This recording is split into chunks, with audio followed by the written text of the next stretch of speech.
Shalom mes chers amis, voici la pensée divine numéro 356, le juste, protection du méchant.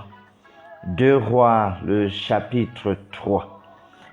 Le podcast de ce jour répondra à la question: qui sert souvent de protection aux méchants? En d'autres termes, pourquoi les méchants ne sont souvent pas vite détruits? 2 Rois 3. Joram, fils d'Akab, règne à sa place.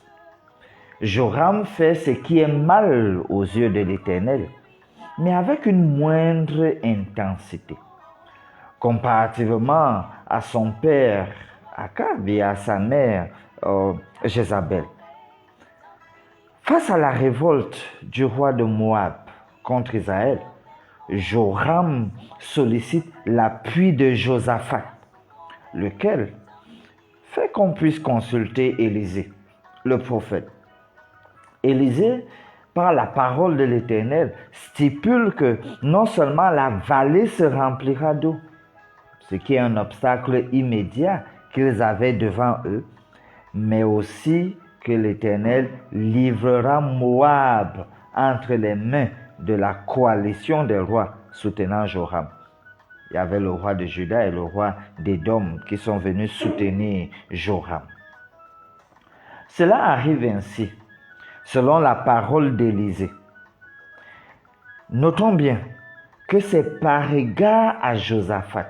Vraiment, c'est à cause de Josaphat, grâce à Josaphat, que la victoire est donnée à Joram, roi méchant, à Joram. Donc, ça montre que la présence d'une seule personne qui est en harmonie avec Dieu peut être le canal de bénédiction pour plusieurs. D'une seule personne juste, en harmonie avec Dieu.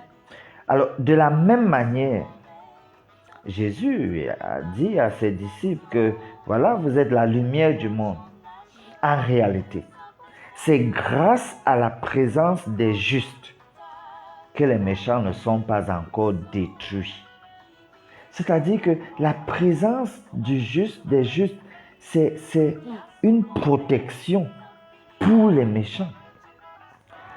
Dans la perspective divine, Dieu ne détruit pas immédiatement les méchants parce qu'il espère qu'à travers le ministère des justes, la présence des justes, les méchants pourront revenir à de meilleurs sentiments, revenir à la bonne voie. Alors il les laisse. Ça fait donc que quand le méchant s'illustre là, de manière entêtée, obstinée dans sa méchanceté, la raison pour laquelle Dieu ne le détruit pas encore, c'est parce que Dieu regarde les justes.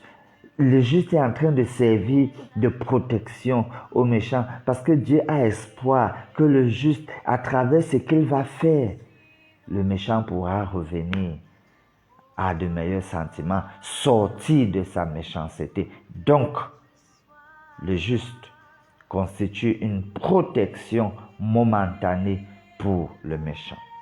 Prions.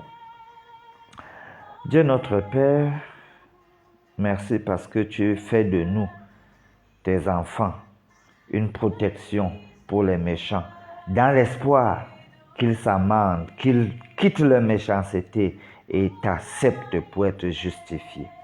Merci. Guide-nous, nous prions au nom de Jésus. Amen.